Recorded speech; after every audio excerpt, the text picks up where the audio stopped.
నమస్తే welcome to city news ముందుగా headlines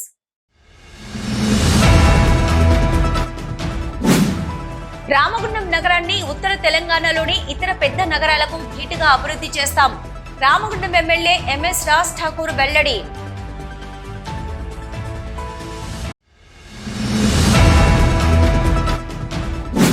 రాచరిక పాలన నుంచి ప్రజాస్వామ్య దిశగా ప్రజాపాలన రాష్ట్ర మహిళా కమిషన్ చైర్పర్సన్ నేరెళ్ల శారద వెల్లడి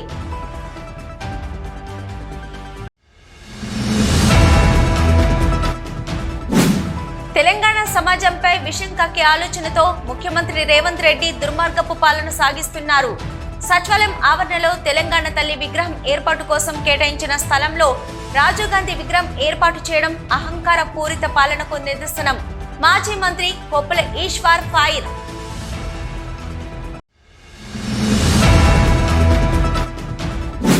ప్రజలకు సత్వర సేవలను అందిస్తూ రామగుండం పోలీసులు రాష్ట్రానికి ఆదర్శంగా నిలవాలి రామగుండం సిపి ఎం శ్రీనివాస్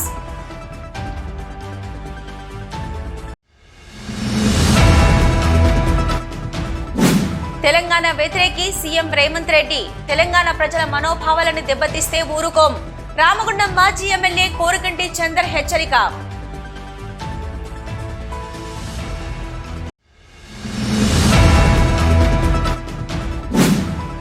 గోదావరికని జవహర్లాల్ నెహ్రూ స్టేడియంలో ఆజీవన్ ఏరియాలో అంతర్ విభాగాల వార్షిక క్రీడల ప్రారంభోత్సవం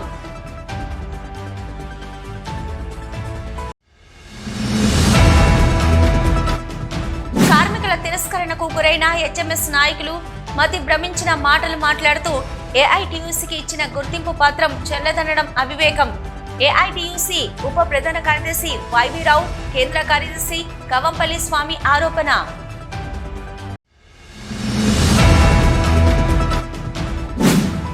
ఎన్సీపీ పార్టీ ఉత్తర తెలంగాణ కేంద్ర కార్యాలయంలో ఘనంగా తెలంగాణ విమోచన దినోత్సవ వేడుకలు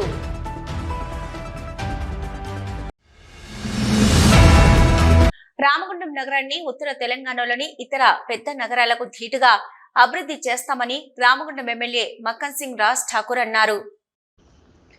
రామగుండం నగరపాలక సంస్థ కార్యాలయంలో మంగళవారం మేయర్ బంగి అనిల్ కుమార్ అధ్యక్షతన నిర్వహించిన తెలంగాణ ప్రజాపాలన దినోత్సవ వేడుకల్లో ఆయన పాల్గొని జాతీయ పతాకం ఎగరవేశారు. ఈ సందర్భంగా ఆయన మాట్లాడుతూ రామగుండం నగరానికి పూర్వ వైభవం తీసుకొచ్చే విధంగా ఈ ప్రాంతాన్ని పారిశ్రామిక, వ్యాపార, విద్య, వైద్య కేంద్రంగా తీర్చిదిద్దడానికి కృషి చేస్తున్నామని అన్నారు. మూతపడిన జెన్కో విద్యుత్ సంస్థను అప్గ్రేడ్ చేయించి సుమారు 8,000 కోట్ల వ్యయంతో 800 మెగావాట్ల ప్రాజెక్టును మంజూరు చేయించుకోవడంలో రామగుండం నియోజకవర్గం తెలంగాణ రాష్ట్రానికి తలమానికంగా నిలిచిందని అన్నారు. ఇందుకు ముఖ్యమంత్రి రేవంత్ రెడ్డి, ఉప ముఖ్యమంత్రి భట్టి విక్రమార్క, మంత్రులు శ్రీధర్ బాబు, పొన్నం ప్రభాకర్, స్థానిక నాయకులు ఎంతో సహకరించారని అన్నారు. తాము అధికారంలోకి వచ్చిన అతి తక్కువ కాలంలోనే సుమారు 250 కోట్ల రూపాయలతో రామగుండం నగరంలో అభివృద్ధి పనులు ప్రారంభమయ్యాయని, మరో 100 కోట్లతో వివిధ రకాల పనులు ప్రారంభం కానున్నాయని అన్నారు. అభివృద్ధి సంక్షేమ కార్యక్రమాలను అమలు చేయడంతో పాటు రామగుండం నగరంలో జరుగుతున్న వివిధ వేడుకల నిర్వహణ ఏర్పాట్లలో ప్రభుత్వ అధికారులు, ప్రభుత్వ రంగ సంస్థలైన ఎన్టీపీసీ, సింగరేణి, ఆర్ఎఫ్సిఎల్, ఎన్పీడీసీఎల్ తదితర సంస్థల అధికారులు పాలు పంచుకొని విజయవంతం చేస్తుండడం పట్ల కృతజ్ఞతలు తెలిపారు. సర్దార్ వల్లభాయ్ పటేల్ కృషితో నిజాం నవాబుల పాలన అంతమై తెలంగాణలో ప్రజాస్వామ్య పాలన ఆరంభమైందని అన్నారు. ఎందరో అమరవీరుల త్యాగం, ప్రజల ఉద్యమాల ఫలితంగా తెలంగాణ సాధించుకున్నామని అన్నారు. తమ ప్రభుత్వం ఇచ్చిన 6 గ్యారంటీల హామీలో 5 అమలవుతున్నాయని అన్నారు. మరొకటి త్వరలోనే అమలు కానుందని చెప్పారు. ప్రజా పాలనలో భాగంగా వచ్చే నెలలో రేషన్ కార్డులు పంపిణీ చేయడం జరుగుతుందని అన్నారు. ఇతర రాష్ట్రాల రైతులు ఈర్ష్యపడే విధంగా తెలంగాణలో రుణమాఫీ జరిగిందని అన్నారు. రాష్ట్ర ముఖ్యమంత్రి రేవంత్ రెడ్డి గారు ఇచ్చిన మాట ప్రకారంగా మరి అనేక సంస్కరణలు తీసుకొచ్చారు. గత 10 సంవత్సరాలు గడిల పాలన తెలంగాణ బానిసలుగా ఈ రాష్ట్ర ప్రజలు అనేక సమస్యలు ఎదుర్కొన్నారు. తెలంగాణ పోరాటంలో ముఖ్యంగా రామగుండం ఒక్కొక్కరి కార్మికులు కానీ మరి ఇతర ప్రభుత్వ రంగ సంస్థలకు సంబంధించిన ఉద్యోగులు, ఉపాధ్యాయులు, మున్సిపల్ కార్పొరేషన్ సిబ్బందితో పాటు ప్రతి ఒక్కరూ కూడా ప్రాణాలకు తగ్గించి పోరాటం చేసి ఇలా ఎందరో బలిదానాలు ఇస్తే సోనియా గాంధీ గారు మన అందరి మనోభావాలను గౌరవించి తెలంగాణ ఇచ్చిన తర్వాత ఎప్పుడో పూర్వం రజాకారులు, దాని తర్వాత దొరల పాలన, మరి వారిని తరుపుకోవడానికి అనేక మంది ఆశలు బాసిన చరిత్ర మన తెలంగాణ. రజాకాలం తరుపుకోవడం ఇలా చాచా నెహ్రూ ప్రధానమంత్రిగా, సర్దార్ వల్లభాయ్ పటేల్ ఈ రాష్ట్రంలో నిజాం పరిపాలన అణచివేసి ఇలా స్వతంత్రం మనకు అప్పచెప్తే దాని తర్వాత దొరల పాలన నడిచింది. ఆ దొరలను తరుముకొట్టడానికి అనేక మంది ఉద్యమాలు చేసింది. పీపుల్స్ వార్ కావచ్చు, ప్రజా సంబంధించిన ప్రజల పోరాటం చేసిన నాయకులు కావచ్చు, అనేక మంది హస్తులు వాస్తే మరి ఇప్పుడు తెలిసిన చరిత్ర తెలుసు. ఇవన్నీ పెట్టిన తర్వాత స్వతంత్రం వచ్చిన తర్వాత మంచి జరుగుతున్న తరుణంలో తెలంగాణ వస్తే ఏదో సాధిస్తాం, మన పిల్లల భవిష్యత్తు బంగారు భవిష్యత్తు అయితనుకుంటే మరొక్కసారి గరిల పాలనకు మన చేతులారా మనం పెట్టినట్టు ఈ రాష్ట్రాన్ని 10 సంవత్సరాలు దొరలు పరిపాలన చేసి దోచుకుంటే లక్షల కోట్లు అప్పు చేసి ఈ రాష్ట్రాన్ని ముప్పు తిప్పుల పెట్టిన చరిత్ర మొన్న చూసినాం. కానీ అదే ప్రజా అవకాశం వచ్చిన ఓటు ద్వారా ప్రజలు మరొక్కసారి ఉద్యమం తీసుకున్నారు, తీర్పు ఇచ్చారు. ఇవాళ ప్రజాస్వామ్య తెలంగాణ వచ్చింది, ప్రజాపాలన కొనసాగుతా ఉంది. ఈ రోజు ఇంత నష్టాలు కూడా ఇలా అనేకమైనటువంటి అభివృద్ధి కార్యక్రమాలు ఇచ్చిన మాట ప్రకారంగా 6 గ్యారెంటీల్లో 5 గ్యారెంటీలు పూర్తి చేశాం. 6వ గ్యారెంటీ గల రైతు రుణమాఫీ చేసినాం. భారతదేశంలో ఇతర రాష్ట్రాలకు ఆదర్శంగా ఇతర ప్రాంతాల రైతులు కూడా ఈర్షపడేటట్టుగా 18,000 కోట్ల రూపాయలు ఒకేసారి మాఫీ చేసిన చరిత్ర భారతదేశంలో జరిగింది. ఈ కార్యక్రమంలో రామగుండం నగర పాలక సంస్థ కమిషనర్ సిహెచ్ శ్రీకాంత్, కార్పొరేటర్లు మహంకాళి స్వామి, బాలరాజ్ కుమార్, ముస్తఫా, నాయకులు పాతపల్లి ఎల్లయ్య, అడ్డాల రామస్వామి, నగరపాలక సంస్థ ఈఈ రామన్, ఎగ్జామినర్ వేణు, మాధవరెడ్డి, వివిధ విభాగాల అధికారులు, సిబ్బంది పాల్గొన్నారు. రాచరిక పాలన నుంచి ప్రజాస్వామ్యం దిశగా హైదరాబాద్ సంస్థానం విలీనమైన రోజున మనము తెలంగాణ ప్రజాపాలన దినోత్సవంగా నిర్వహించుకుంటామని రాష్ట్ర మహిళా కమిషన్ చైర్పర్సన్ నేరెళ్ల శారద అన్నారు. సమీకృత జిల్లా కలెక్టరేట్ ప్రాంగణంలో పెరెడ్ గ్రౌండ్స్ లో మంగళవారం నిర్వహించిన తెలంగాణ ప్రజాపాలన దినోత్సవ వేడుకలలో రాష్ట్ర మహిళా కమిషన్ చైర్పర్సన్ నేరెళ్ల శారద ముఖ్య అతిథిగా పాల్గొని పోలీస్ గౌరవ వందనం స్వీకరించి జాతీయ పతాకావిష్కరణ చేశారు. ఈ సందర్భంగా శారద మాట్లాడుతూ 1948 సంవత్సరం సెప్టెంబర్ 17వ తారీఖు చరిత్రలో చాలా ప్రాముఖ్యత ఉందని, 76 సంవత్సరాల క్రితం ఇదే రోజున హైదరాబాద్ సంస్థానం రాచరిక పాలన నుంచి ప్రజాస్వామ్య భారతదేశంలో అంతర్భాగంగా మారిందని అన్నారు. తెలంగాణ ప్రజాస్వామిక స్వేచ్ఛను పొందడం కోసం ఆనాటి యావత్తు సమాజం ఉద్యమించిందని, ఆదివాసీ యోధుడు కొమరం భీం, దొడ్డి కొమరయ్య, రావి నారాయణ రెడ్డి, స్వామి రామానంద తీర్థ, భీమరెడ్డి నరసింహారెడ్డి, వీర వనిత చాకలి ఐలమ్మ, ప్రజా ఉద్యమానికి సేనాధిపతిగా నిలిచిన ఆరుడ్ల రామచంద్రారెడ్డి, ఆరుడ్ల కమలాదేవి, బొమ్మగాని ధర్మభిక్షం గౌడ్, దేవులపల్లి వెంకటేశ్వరరావు, బద్దం ఎల్లారెడ్డి వంటి ప్రజానేతల త్యాగాలను సగర్వంగా స్మరించుకుందామని తమ అక్షరాలతో ప్రజల్లో ఉత్తేజాన్ని నెలకొల్పిన సురవరం ప్రతాప్ రెడ్డి, ప్రజాకవి కాళోజీ, మగ్దుం మొయినుద్దీన్, దాసరథి కృష్ణమాచార్య, సుద్దాల హనుమంతు, బండి యాదగిరి, షోయిబుల్లా ఖాన్ వంటి సాహితీ మూర్తులకు ఘనమైన నివాళులు అర్పిద్దామని అన్నారు. ఆర్థిక క్రమశిక్షణను పాటిస్తూ ప్రజలకిచ్చిన గ్యారంటీ పథకాలను అమలు చేసే దిశగా ప్రజా ప్రభుత్వం చర్యలు తీసుకుంటుందని అన్నారు. ప్రజా ప్రభుత్వం ఏర్పడిన 2 రోజుల వ్యవధిలోనే మహాలక్ష్మి పథకం కింద మహిళలకు ఆర్టీసీ బస్సులలో ఉచితంగా బస్సు ప్రయాణ సౌకర్యం కల్పించామని, 500 రూపాయలకే గ్యాస్ సిలిండర్ సరఫరా పథకాన్ని ప్రారంభించామని, రాష్ట్రంలోని పేదలకు గృహ అవసరాలకు 200 యూనిట్ల వరకు ఉచితంగా విద్యుత్ సరఫరా చేసేందుకు ప్రభుత్వం గృహజ్యోతి పథకాన్ని ప్రారంభించిందని అన్నారు. రైతు సంక్షేమమే ప్రథమ లక్ష్యంగా ప్రజా ప్రభుత్వం పనిచేస్తుందని, ఏకకాలంలో రుణమాఫీ అంశాన్ని ప్రస్తుత ప్రజా ప్రభుత్వం సుసాధ్యం చేసిందని, 2 లక్షల వరకు రైతులకు రుణమాఫీ చేశామని అన్నారు. మహిళలను ఆర్థికంగా ఎదిగించేందుకు తోడ్పాటు అందించాలనే ఉద్దేశంతో ప్రభుత్వం ఇందిరా మహిళా శక్తి కార్యక్రమాన్ని రూపొందించి వచ్చే 5 సంవత్సరాల కాలంలో దాదాపు 1,00,000 కోట్ల రుణాలు మహిళలకు అందేలా చర్యలు తీసుకుంటున్నామని అన్నారు. ప్రజలందరికీ సకాలంలో నాణ్యమైన వైద్య సేవలు అందించాలనే ఉద్దేశంతో ప్రజా ప్రభుత్వం యూనివర్సల్ హెల్త్ కేర్ పాలసీ రూపొందిస్తుందని, రాజీవ్ ఆరోగ్యశ్రీ పథకాన్ని బలోపేతం చేసిందని, మన జిల్లాలోని స్థానిక యువతకు ఉపాధి లభించే విధంగా వివిధ కోర్సులలో అవసరమైన శిక్షణ అందించేందుకు ఎంపీడీఓ ప్రాంగణంలో ఆధునిక టాస్క్ సెంటర్ను ఏర్పాటు చేశామని, యువత డ్రగ్స్, గంజాయి వంటి వాటికి అలవాటు పడి జీవితాలను నాశనం చేసుకుంటున్నారన్నారు. దీనిని నివారించేందుకు ప్రభుత్వం కఠినంగా వ్యవహరిస్తుందని అన్నారు. వ్యాపారవేత్తలుగా తీర్చిదిద్దే దిశగా ఇందిరా మహిళా శక్తి కార్యక్రమాన్ని ప్రభుత్వం రూపొందించింది. వచ్చే 5 సంవత్సరాల కాలంలో దాదాపు 1,00,000 కోట్ల రుణాలు మహిళలకు అందేలా చర్యలు తీసుకుంటున్నాం. ప్రజలందరికీ సకాలంలో నాణ్యమైన సేవలు అందించాలనే ఉద్దేశంతో ప్రజాప్రభుత్వం యూనివర్సల్ హెల్త్ కేర్ పాలసీ రూపొందిస్తుంది. రాజీవ్ ఆరోగ్యశ్రీ పథకాన్ని బలోపేతం చేసింది. మన జిల్లాలోని స్థానిక యువతకు ఉపాధి లభించే విధంగా వివిధ కోర్సులలో అవసరమైన శిక్షణ అందించేందుకు ఎంపీడీఓ ప్రాంగణంలో ఆధునిక టాస్క్ సెంటర్ను ఏర్పాటు చేశాము. శాంతి భద్రతల నిర్వహణ సమర్థవంతంగా జరిగితేనే సమగ్ర అభివృద్ధి సాధ్యమవుతుందనే ఉద్దేశంతో ప్రభుత్వం శాంతి భద్రతలకు అత్యంత ప్రాధాన్యత కల్పించింది. యువత డ్రగ్స్, గంజాయి వంటి వాటికి అలవాటు పడి జీవితాలను నాశనం చేసుకుంటున్నారు. దీనిని నివారించేందుకు ప్రభుత్వం కఠినంగా వ్యవహరిస్తుంది. జిల్లాలోని వివిధ శాఖల ద్వారా ప్రభుత్వ సంక్షేమ పథకాలను, అభివృద్ధి కార్యక్రమాలను ప్రజలకు అందిస్తున్నాం. నిరంతరం సంక్షేమ అభివృద్ధి కార్యక్రమాలను ప్రజల వద్దకు తీసుకువెళ్లడంతో పాటు వాటి విజయవంతానికి కృషి చేస్తున్నాం.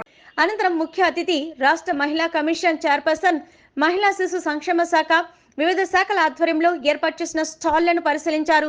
ఈ కార్యక్రమంలో జిల్లా కలెక్టర్ కోయ శ్రీహర్ష, ప్రిన్సిపాల్ జిల్లా పెద్దపల్లి ఎమ్మెల్యే చింతకుంట విజయ రమణారావు, రామగుండం ఎమ్మెల్యే మక్కన్ సింగ్ రాజ్ ఠాకూర్, అదనపు కలెక్టర్లు జె అరుణశ్రీ, శ్యామ్ ప్రసాద్ లాల్, డీసీపీ ఎం చేతన, ఆర్టీఓ బి గంగయ్య, కలెక్టరేట్ ఏవో శ్రీనివాస్, జిల్లా అధికారులు, ప్రజాప్రతినిధులు, సంబంధిత అధికారులు తదితరులు పాల్గొన్నారు. తెలంగాణ సమాజంపై విషం కక్కే ఆలోచనతో ముఖ్యమంత్రి రేవంత్ రెడ్డి దుర్మార్గపు పాలన సాగిస్తున్నారని సచివాలయం ఆవరణలో తెలంగాణ తల్లి విగ్రహం ఏర్పాటు కోసం కేటాయించిన స్థలంలో రాజీవ్ గాంధీ విగ్రహం ఏర్పాటు చేయడం అహంకార పూరిత పాలనకు నిదర్శనమని మాజీ మంత్రి కొప్పుల ఈశ్వర్ ఫైర్ అయ్యారు.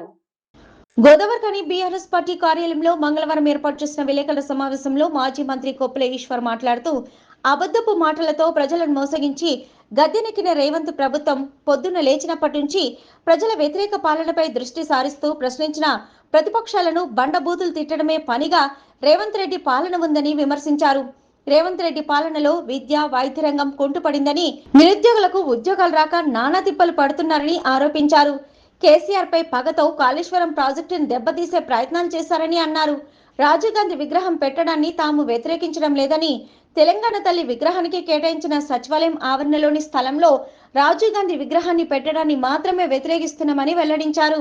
తెలంగాణ రాష్ట్ర ప్రజల ఆకాంక్షలపై అహంకార పూరితంగా వ్యవహరిస్తున్న రేవంత్ రెడ్డికి తెలంగాణ సమాజం రానున్న రోజుల్లో తప్పక బుద్ధి చెప్తుందని అన్నారు. ముఖ్యమంత్రి రేవంత్ రెడ్డి రాజీవ్ గాంధీ విగ్రహాన్ని ఆవిష్కరించడంతో పాటు తెలంగాణ ప్రజల యొక్క మనోభావాలపై ఒక మాటలో చెప్పాలంటే తెలంగాణ ప్రజల యొక్క మనోభావాల గుండె పైన దన్నినట్టుగా మనం మాట్లాడుకోవచ్చు. ఇచ్చిన మాటలని పక్కకు పెట్టి, ప్రజల యొక్క అవసరాలను పక్కకు పెట్టి, ప్రతి సందర్భంలో కూడా మరి కేసీఆర్ గారిని, కేటీఆర్ గారిని, గత ప్రభుత్వాన్ని బండబూతులు తిట్టడమే పనిగా పెట్టుకున్నాడు. ఇవాళ ఈ రాజీవ్ గాంధీని, సోనియా గాంధీని, అదేవిధంగా ఇప్పుడున్నటువంటి రాహుల్ గాంధీని గొప్పగా నెత్తికెత్తుకునేటువంటి ప్రయత్నం చేసి ఆయన అధికారం కాపాడుకోవడం కోసం ఏదైతే ప్రయత్నం జరుగుతుందో ఒక్కసారి వెనక్కి పోయి తిరిగి చూసుకుంటే ఆయన ఏ అభిప్రాయాలతో ఉన్నాడు, ఏం మాట్లాడిండో మనకు తెలుస్తుంది. ఆనాడు కేసీఆర్ గారి నాయకత్వంలో తెలంగాణ ఉద్యమం ఉధృతంగా నడుస్తున్నప్పుడు తెలంగాణ ఇవ్వకుంటే తప్పదనే పరిస్థితులు వచ్చిన సందర్భంలో ఆనాడు ఉన్నటువంటి ప్రభుత్వం తలవొకి ఇవ్వక తప్పలేదు. ఆనాడు బలిదేవత అన్నావు. ఇవాళ ఉన్నటువంటి ఎవరైతే మీ నాయకుడు ఉన్నాడో రాహుల్ గాంధీ, మరి ఈయనను పప్పు ముద్ద అన్నావు.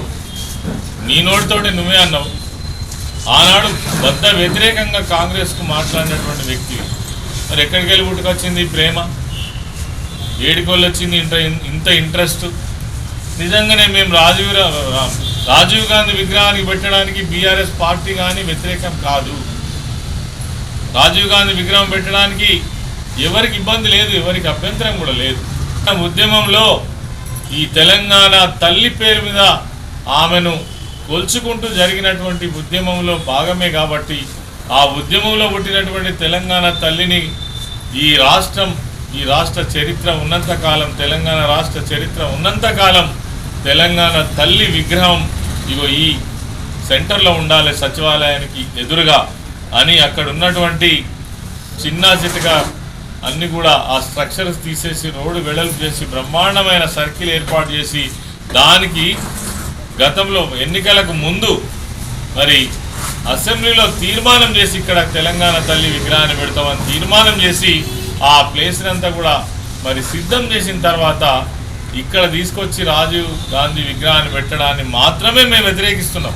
ఈ విలేకరుల సమావేశంలో రామగుండం మాజీ ఎమ్మెల్యే కోరకంటి చందర్, కార్పొరేటర్లు పాముకుంట్ల భాస్కర్, బాది అంజలి, కల్వచెల్ర కృష్ణవేణి, గాదం విజయ, నాయకులు నడపల్లి మురళీధర్రావు, బొడ్డు రవీందర్, అచ్చవేణు, మారుతి, సింహాచలం రత్నాకర్, చెల్లగురుగుల మొగిలి, పిల్లి రమేష్, జాహిద్ పాషా, బొడ్డుపల్లి శ్రీనివాస్, జక్కుల తిరుపతి, చల్ల రవీందర్ రెడ్డి, నీరటి శ్రీనివాస్, తోకల రమేష్, సట్టు శ్రీనివాస్, పోలాడి శ్రీనివాసరావు, అతరుద్దీన్, మహేందర్, కిరణ్జీ, వడ్లూరి రాములు, ముల్లల కొమరయ్య, ఆవునూరి వెంకటేష్, ముద్దసాని సంధ్యారెడ్డి, రమ్య యాదవ్, కిరణ్, రామరాజు, గుంపుల లక్ష్మి, అల్లం ఐలయ్య, విజయలక్ష్మి, రమాదేవి, ఆదిలక్ష్మి తదితరులు పాల్గొన్నారు.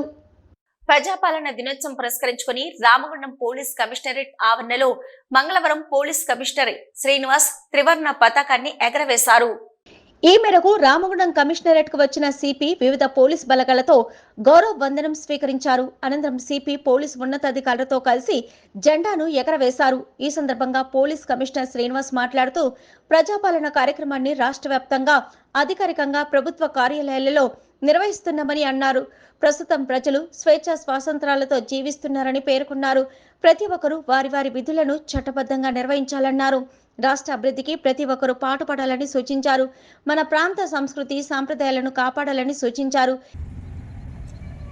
ప్రజాపాలన దినోత్సవం సందర్భంగా అన్ని రాష్ట్ర కార్యాలయాలు, ముఖ్యంగా district head quarters, head of the districts కార్యాలయాల్లో ఈరోజు మనము జెండా వందనం చేసుకుంటున్నాము.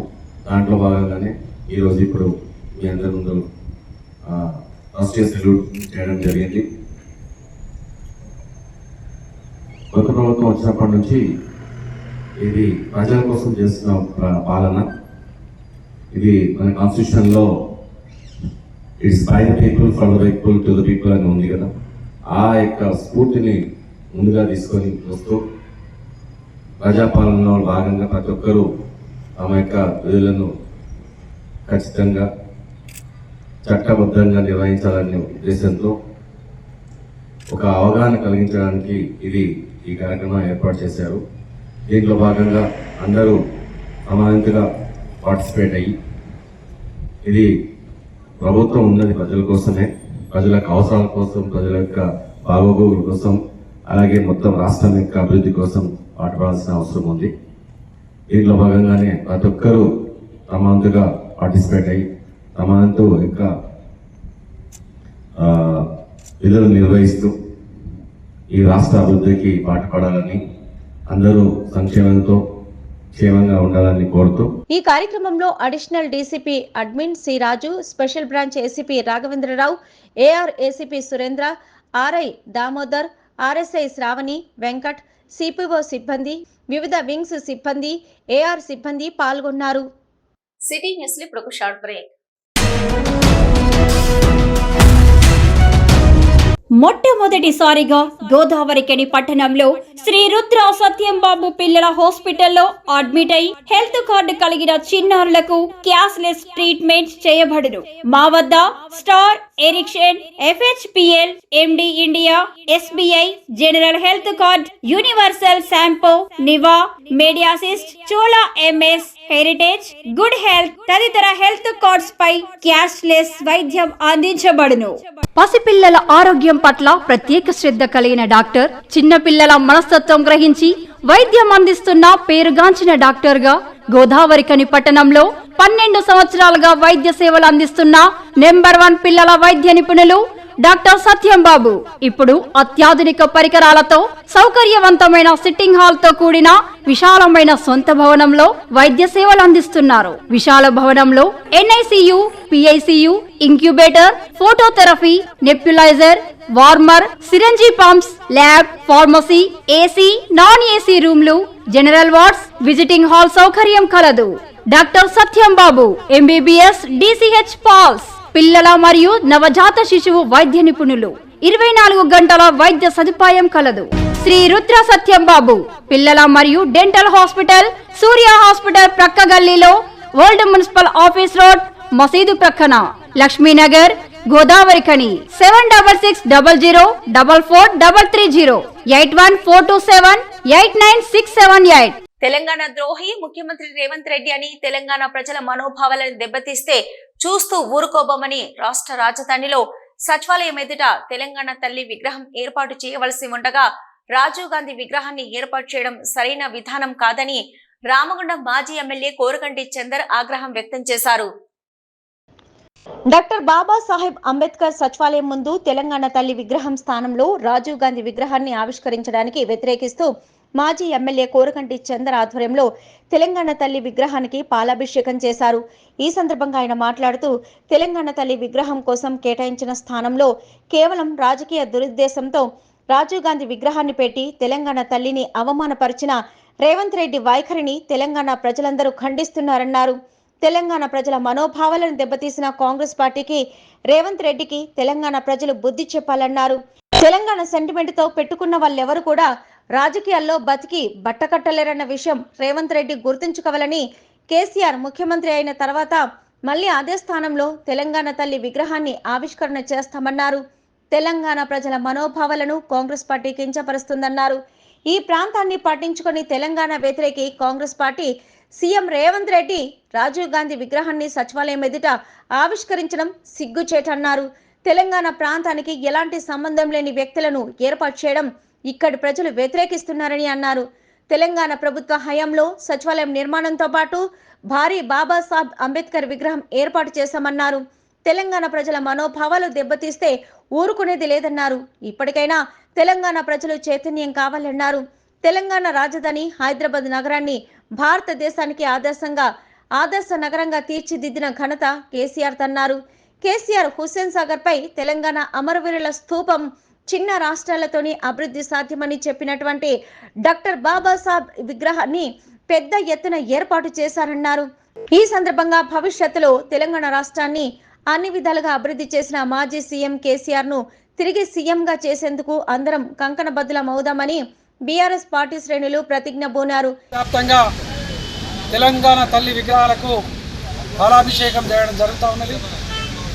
ఈ యొక్క కాంగ్రెస్ ప్రభుత్వం తెలంగాణ వ్యతిరేకి అయినటువంటి రేవంత్ రెడ్డి గౌరవనీయులు, తెలంగాణ ఉద్యమ మహానాయకులు, తెలంగాణ అభివృద్ధి పదాత కేసీఆర్ గారి నేతృత్వంలో తెలంగాణ రాష్ట్రాన్ని అభివృద్ధి పదంలో ముందుకు తీసుకుపోతున్న క్రమంలో ఆనాడు ఉద్యమ సమయంలో తెలుగు తల్లి కాదు, మాకు కూడా తెలంగాణ తల్లి ఉన్నదని ప్రజలందరినీ కూడా చైతన్యం చేసి ఆ రోజు ఉద్యమంలో భాగస్వాములయ్యే విధంగా చేసినటువంటి సందర్భం ఈరోజు తెలంగాణ రాష్ట్రంలో ఉన్నటువంటి హైదరాబాద్ నగరాన్ని భారతదేశానికే ఆదర్శ నగరంగా తీర్చిదిద్దినటువంటి గౌరవనీయులు కేసీఆర్ గారు హుస్సేన్ సాగర్ మణిహారం తీరాన అక్కడ అమరవీరుల స్తూపాన్ని, తెలంగాణ కోసం అమరులైనటువంటి అమరవీరుల స్తూపాన్ని చిన్న రాష్ట్రాలతోనే ఆర్థిక పురోగతి సాధ్యమని చెప్పినటువంటి డాక్టర్ బాబాసాహెబ్ విగ్రహాన్ని పెద్ద ఎత్తున తెలంగాణ సచివాలయాన్ని పెద్ద ఎత్తున నిర్మాణం చేసి దాని ముందు తెలంగాణ తల్లి విగ్రహాన్ని పెట్టాలని క్యాబినెట్ తీర్మానం చేస్తే ఈరోజు ఈ యొక్క తెలంగాణ వ్యతిరేకి అయినటువంటి రేవంత్ రెడ్డి ఆ యొక్క తెలంగాణ తల్లి విగ్రహ స్థానంలో ఇలా రాజీవ్ గాంధీ విగ్రహాన్ని ఆవిష్కరణ చేయడం ఇలా ప్రజలందరూ కూడా తీవ్రమైనటువంటి వ్యతిరేకంగా ఇలా అందరూ కూడా మాట్లాడుతున్నటువంటి యొక్క సందర్భం. రేవంత్ రెడ్డి ఎన్నడూ కూడా తెలంగాణ ఉద్యమంలో పాల్గొనలేదు. తెలంగాణ రాష్ట్ర ఆకాంక్ష కోసం నిలబడ్డ రోజులు లేవు. అందుకోసమే ఇలా తెలంగాణ తల్లిని అగౌరవపరిచి ఆ విగ్రహ స్థానంలో రాజీవ్ విగ్రహాన్ని ఆవిష్కరణ చేయడం జరుగుతూ ఉన్నది. తెలంగాణ మనోభావాలతోని తెలంగాణ ప్రజల సెంటిమెంట్తోని పెట్టుకున్నటువంటి వాళ్ళు ఎవ్వరు కూడా బాగుపడలేదు. తప్పకుండా తెలంగాణ ప్రజలు రాబోయే కాలంలో ఈ యొక్క రేవంత్ రెడ్డికి బుద్ధి చెప్తారు, బుద్ధి చెప్తామని కూడా ఈ సందర్భంగా హెచ్చరిక చేస్తా ఉన్నాం. ఈ కార్యక్రమంలో కార్పొరేటర్లు పాముకుంట్ల భాస్కర్, బాదే అంజలి, కల్వచల్ర కృష్ణవేణి, గాదం విజయ, నాయకులు నడిపెల్లి మురళీధర్రావు, బొడ్డు రవీందర్, అచ్చవేణు, మారుతి, సింహాచలం, రత్నాకర్, చెల్లగురుగుల మొగిలి, పిల్లి రమేష్, జాహిద్ పాషా, బొడ్డుపల్లి శ్రీనివాస్, జక్కుల తిరుపతి, చల్ల రవీందర్ రెడ్డి, నీరటి శ్రీనివాస్, తోకల రమేష్, సట్టు శ్రీనివాస్, పోలాడి శ్రీనివాసరావు, అతరుద్దీన్, మహేందర్, కిరణ్చి, వడ్లూరి రాములు, ముల్లాల కొమరయ్య, ఆవునూరు వెంకటేష్, ముద్దసాని సంధ్యారెడ్డి, రమ్య యాదవ్, కిరణ్, రామరాజు, గుంపుల లక్ష్మి, అల్లం ఐలయ్య, విజయలక్ష్మి, రమాదేవి, ఆదిలక్ష్మి తదితరులు పాల్గొన్నారు. గోదావరికని జవహర్లాల్ నెహ్రూ స్టేడియంలో మంగళవారం ఆజీవన్ area work people's sports and games association ఆధ్వర్యంలో అంతర్ విభాగాల వార్షిక క్రీడా పోటీలను ప్రారంభించారు. పోటీలను RG one area GMD Lalit Kumar ఆదేశాల మేరకు GDK 11 group agent Chilaka Srinivas, personal manager Kiran Babu మొదటి రోజు వాలీబాల్ పోటీలను ప్రారంభించారు. ఈ పోటీలను జీడీకే 1 గ్రూప్, జీడీకే 11 గ్రూప్ పలు డిపార్ట్మెంట్ల ఉద్యోగులకు నిర్వహించారు. ఈ సందర్భంగా ముఖ్య అతిథులు మాట్లాడుతూ ఈ పోటీలలో ఉత్తమ ప్రతిభ కనబర్చాలని, ఆటలు ఆడటం వలన ప్రతి ఒక్కరూ మానసిక ఉల్లాసం కలిగి శారీరక శ్రమను మర్చిపోవడానికి ఇది ఎంతగానో దోహదపడతాయని తెలిపారు. క్రీడల వలన జీవితంలో ఏదైనా సాధించాలనే తపన, పట్టుదల పెరగడమే కాకుండా వివిధ క్రీడాంశాలలో ఆసక్తి కనబర్చి ప్రతి ఒక్కరిలో గెలుపొందాలనే పోటీతత్వం, తపన, క్రమశిక్షణ కలవర్చుకోవాలని తెలిపారు. కొత్తగా ఏదైతే కమిటీ ఫామ్ అయిందో మనకి స్పోర్ట్స్ కోఆర్డినేటర్ గా జీడీకే 11 ఇంక్లైన్ నుంచి ఎన్నికైన సంతోష్ రెడ్డి కూడా ప్రత్యేకంగా అభినందనలు తెలియజేస్తున్నాం. స్పోర్ట్స్ అంటేనే స్పోర్చువల్ స్పిరిట్. స్పోర్చువల్ స్పిరిట్ లో మీరందరూ పర్ఫెక్ట్ గా ముందు అన్నిటికన్నా ముందు తెలుసుకోవాల్సిన విషయం ఏంటంటే, ఒక ఆట ఆడడానికి వచ్చామంటే గెలవడానికి, ఓడిపోవడానికి రెండిటికి తయారైతేనే గేమ్ ఆడాల. నేను ఎప్పటికీ గెలుస్తా అనుకునేటట్టయితే పక్క నుంచి చూసి మంచిగా గెలవచ్చు, రోజు గెలవచ్చు. స్పోర్ట్స్ లో మనం ఉన్నామనంటేనే ఓటమిని, గెలుపుని రెండింటిని సమానంగా తీసుకునే ఆ స్పిరిట్ కోసం మాత్రమే మనం గేమ్ ఆడతాము. ఎప్పుడైనా గేమ్ గెలవాలా, ప్లేయర్ గెలవడం ఇంపార్టెంట్ కాదు. ఈ కార్యక్రమంలో ఆజీవన్ ఏరియా స్పోర్ట్స్ అండ్ గేమ్స్ గౌరవ కార్యదర్శి Bangaru Sarangapani, AITC branch secretary ఆర్ఎల్లి పోషం, సీఎంఓ ఏఏ ప్రతినిధి Kranthi Kumar, area engineer Dasari Venkateswara Rao, AG MIED Anjaneyulu, environment అధికారి Anjaneya Prasad, personal manager Ravinder Reddy, DYSC Varaprasad, sports supervisor Ramesh, sports coordinator Santosh Reddy, sports కోచ్లు, అధిక సంఖ్యలో క్రీడాకారులు పాల్గొన్నారు. కార్మికుల తిరస్కరణకు గురైన హెచ్ఎంఎస్ నాయకులు మతి భ్రమించిన మాటలు మాట్లాడుతూ ఏఐటీయూసీకి ఇచ్చిన గుర్తింపు పత్రం చెల్లదనడం అవివేకమని ఏఐటీయూసీ ఉప ప్రధాన కార్యదర్శి వైవీరావు, కేంద్ర కార్యదర్శి కవంపల్లి స్వామి అన్నారు. గోదావరికని ప్రెస్ క్లబ్ లో మంగళవారం ఏర్పాటు చేసిన విలేకరుల సమావేశంలో వారు మాట్లాడుతూ, ఎప్పుడూ నెగటివ్ తప్ప పాజిటివ్ థింకింగ్ లేని నాయకుడు రియాజ్ అని, అందుకే కార్మికులు గత గుర్తింపు ఎన్నికల్లో చావు దెబ్బ కొట్టి 11 డివిజన్లలో కేవలం 900 ఓట్లు కూడా రాకుండా చేశారని ఆరోపించారు. హెచ్ఎంఎస్ నాయకునికి ఎప్పుడు ఏఐటీసీ యూనియన్ పై ఏడవడం తప్ప మరో పని లేదని, ఏఐటీయూసీని ఎంత బదనాం చేయాలని చూస్తే హెచ్ఎంఎస్ యూనియన్ అంతా పతనమైపోతుందని హెచ్చరించారు. చీఫ్ లేబర్ కమిషన్ సింగరేణి సిఐ&ఎండి ఇచ్చిన గుర్తింపు పత్రం చెల్లదనడం ఆయన అహంకారానికి నిదర్శనమని అన్నారు. ఇక వరద బాధితుల సహాయం విషయంలో సింగరేణి యాజమాన్యం గుర్తింపు సంఘంగా తమకు తెలపడం జరిగిందని, అందుకు కార్మికులకు తెలియకుండా ఒకరోజు మాస్టర్ కట్ చేయడం సమంజసం కాదని, కార్మికులు చాలా దయగుణం కలిగిన వారని వారితో చెప్పి కట్ చేయడం సమంజసమని తెలపడం జరిగిందన్నారు. ఇక తాత్కాలిక వేస్ బోర్డు సభ్యత్వం కలిగిన రియాజ్ శాశ్వత వేస్ బోర్డు మెంబర్గా ఉన్న సీతారామయ్యను విమర్శించడం, బోనస్ తానే సాధించామని ఫోజులు కొట్టడం సిగ్గుచేటన్నారు. సింగరేణి యాజమాన్యం కార్మికుల సమస్యల పట్ల ఆలస్యం చేయకుండా గుర్తింపు సంఘంతో కలిసి పరిష్కారానికి సిద్ధం కావాలని కోరారు. త్వరలో జరగబోయే స్ట్రక్చర్ మీటింగ్, సేఫ్టీ మీటింగ్లలో కార్మికుల సమస్యల పరిష్కారంకు ఏఐటీయూసీ కృషి చేస్తుందని తెలిపారు.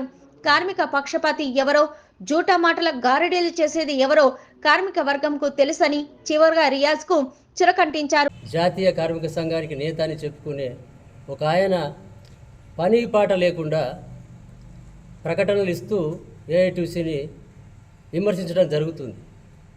ఏఐటీయూసీని విమర్శించడమే ఆయన పని. ఒక సామెత ఉన్నది, కొక్కిరాయి కొక్కిరాయి ఎందుకు పుట్టావంటే వెక్కిరించడానికే అన్నదట. ఆయన పరిపాపం వెక్కిరించడమే. నెగిటివ్ థింకింగ్ తప్ప పాజిటివ్ ఆలోచన లేని మనిషి. జేబీసీసీఐ మెంబర్ అని చెప్పుకుంటాడు. జేబీసీసీఐకి ఆయన ప్రత్యామ్నాయ సభ్యుడు మాత్రమే, ఆల్టర్నేటివ్ మెంబర్. సింగరేణిలో మొదటి నుంచి 1వ వేజ్ బోర్డు నుంచి 6వ వేజ్ బోర్డు వరకు కామ్రేడ్ మనుబోజుల కుమరయ్య గారు పర్మనెంట్ మెంబర్. ఆ తర్వాత 2 వేజ్ బోర్డుల్లో కామ్రేడ్ గట్టయ్య గారు పర్మనెంట్ మెంబర్. ఆ తర్వాత ఇప్పటిదాకా కామ్రేడ్ సీతారామయ్య గారు పర్మనెంట్ మెంబర్. కాబట్టి సింగరేణిలో పర్మనెంట్ మెంబర్గా ఉండి జాతీయ స్థాయిలో మాట్లాడే అర్హత ఉన్నటువంటి సంఘం ఏఐటీసీ మాత్రమే. గుర్తింపు పత్రం రానప్పుడు రాలేదన్నారు, వచ్చిన తర్వాత అది చెల్లనేరదంటున్నాడు ఆయన. అంటే లేబర్ కమిషనరు సిఎండ్ఎండి కలిసి ఇచ్చిన పత్రం చెల్లనేరదంటే మరి ఈయన చీఫ్ లేబర్ కమిషనర్ లాగా రూల్స్ తెలిసినట్టు మాట్లాడుతున్నాడు. మళ్ళీ ఇంకొక మాట, భాష కూడా తెలిసి ఉండాలి. సీనియర్ కార్మిక నాయకుడు, మరి జ్ఞానోదయం కలగలే ఇప్పటికి కూడా ఆయనకు రాను రాను రాను రాను అది దిగజారిపోతున్నది ఆ యూనియన్. పోయిన ఎన్నికల్లో ఒక దగ్గర 4, ఒక దగ్గర 3, ఒక డివిజన్లో 15, ఒక దగ్గర 44 ఓట్లు, మొత్తం కొడితే 900 రాలే. ఆయన కూడా మాట్లాడుతున్నారు. ఎందుకంటే ఏఐటీసీ గెలిచింది, తిరుగుబాటు అనేది తప్పనిసరిగా జరుగుతుంది. కాబట్టి కార్మికులు అక్కడక్కడ తిరుగుబాటు చేసినారు. ఏదైనా సరే ఏది చేసినా కార్మికులకు చెప్పి చేస్తే కార్మికులు దేనికైనా ఒప్పుకుంటారు. నడవచ్చు, మీరు ఏది చెప్తుంది, కానీ ఇప్పుడు నడవదు అట్లా. ఏది ఉన్నా కూడా కార్మికుని చెప్పాలి, చెప్పి చేయాలి. చెప్పి చేస్తే ఎవరైనా ఒప్పుకుంటారు. ఆ పద్ధతులు బంద్ చేసి మేము ఏది చెప్తే అది చేస్తామంటే మాత్రం కుదరదు సింగరేణిలో. అట్లనే మొన్న 9వ తారీఖు లెటర్ ఇచ్చారు. సరే, లెటర్ ఇవ్వగానే చెప్పినాం జేసీసీ మీటింగులు, స్ట్రక్చర్ మీటింగులు, జిఎం మీటింగులు కండక్ట్ చేయాలని చెప్పినాం. లెటర్ ఇవ్వగానే చెప్పినాం నెక్స్ట్ మంత్ పెట్టాలి, మీటింగులు పెట్టాలి, కార్మికుల సమస్యలు సాల్వ్ చేయాలి. అట్లనే ఈపీ ఆపరేటర్ల సమస్య పెండింగ్లో ఉన్నది. D to C grade 2 years ఇవ్వాలి. అది 2 years కాకుండా 3 years అని ఇస్తలేరు. B to A to special A 3 years ఇవ్వాలి. అది 3 years దాటిపోయింది, ఇప్పటిదాకా లేదు. ఇన్సెంటివ్ మొత్తం మాయమైపోయింది. ఆపరేటర్లు అందరికి కూడా ఇన్సెంటివ్ లేదు, వర్కర్లకు ఇన్సెంటివ్ లేదు. అదేవిధంగా అనేక ప్రాబ్లమ్స్ సింగరేణిలో పేరుకుపోయి ఉన్నాయి.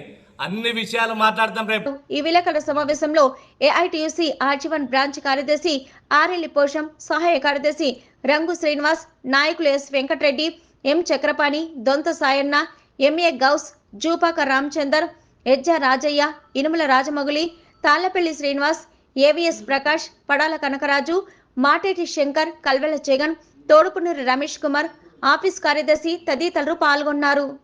గోదావరిఖనిలో నేషనలిస్ట్ కాంగ్రెస్ పార్టీ ఉత్తర తెలంగాణ కేంద్ర కార్యాలయంలో మంగళవారం తెలంగాణ విమోచన దినోత్సవ వేడుకలు ఘనంగా నిర్వహించారు. ఎన్సీపీ పెద్దపల్లి జిల్లా అధ్యక్షులు గోలివాడ ప్రసన్న కుమార్ ఆధ్వర్యంలో నిర్వహించిన ఈ కార్యక్రమానికి ఎన్సీపీ రాష్ట్ర ప్రధాన కార్యదర్శి మేకల శ్రీధర్ యాదవ్ ముఖ్య అతిథిగా హాజరై మొదటగా సర్దార్ వల్లభాయ్ పటేల్ చిత్రపటానికి పూలమాల వేసి జాతీయ జెండాను ఆవిష్కరణ చేశారు. ఈ సందర్భంగా మేకల శ్రీధర్ యాదవ్ మాట్లాడుతూ 1947 ఆగస్టు 15 నుంచి భారతదేశ ప్రజలు స్వాతంత్ర ఉత్సవాలు జరుపుకుంటుంటే తెలంగాణ ప్రజలు మాత్రం నిజాంల నిరంకుశ పాలన కింద నలిగిపోయారని, రజాకాల్ర ఆకృత్యాలకు తెలంగాణ మహిళలు బలైపోయారని అన్నారు. అలాంటి సమయంలో భారతదేశ మొట్టమొదటి హోంశాఖ మంత్రి సర్దార్ వల్లభాయ్ పటేల్ 1948 సెప్టెంబర్ 13న ఆపరేషన్ పోలో చేపట్టి 17 నాడు నిజాంను గద్దెదించి తెలంగాణ ప్రజలకు నిజాం నిరంకుశ పాలన నుంచి విమోచనాన్ని కలిగించారని, కానీ రాష్ట్రంలో కాంగ్రెస్ ప్రభుత్వం విమోచన దినోత్సవ వేడుకలు నిర్వహించకుండా ప్రజాపాలన దినోత్సవంగా జరపడం తెలంగాణ సాయుధ పోరాటాన్ని, చరిత్రను వక్రీకరించడమేనని అన్నారు. ఈరోజు బీజేపీ ఉత్తర తెలంగాణ కేంద్ర కార్యాలయంలో తెలంగాణ విమోచన దినం కార్యక్రమం జరుపుకోవడం జరిగింది. వచ్చిన కార్యకర్తలందరికీ నా కృతజ్ఞతలు తెలుపుతున్నాను. అసలు తెలంగాణ విమోచన దినం అంటే చాలామందికి తెలుసో తెలియదు, నాకు తెలియదు. కానీ 1947 ఆగస్టు 15వ తారీఖున భారతదేశానికి స్వతంత్రం వచ్చింది. కానీ భారతదేశం అంతా స్వతంత్రం జరుపుకుంటుంటే హైదరాబాద్ సంస్థానం మాత్రం ఆ అదృష్టం లేకుండా పోయింది. దానికి కారణం అప్పటి నవాబు బ్రిటిష్ సామ్రాజ్యానికి సామంతులుగా ఉన్న ఉస్మాన్ అలీ ఖాన్ గారు తాను పాకిస్తాన్లో కానీ హైదరాబాద్ భారతదేశంలో కానీ కలవనని దాని స్వతంత్రాన్ని ప్రకటించుకోవడమే దానికి కారణం.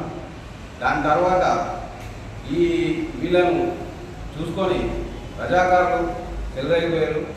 వాళ్ళ కోసం స్టేట్ కాంగ్రెస్, ఆర్య సమాజ్, కమ్యూనిస్టు పార్టీలు వాళ్ళ వ్యక్తిగత వాళ్ళ విధానాల ప్రకారం వాళ్ళు పోరాటం చేశారు. ఇది బాగా పెద్ద సమస్యగా మారినప్పుడు నాటి హోంమంత్రి గారు సర్దార్ వల్లభాయ్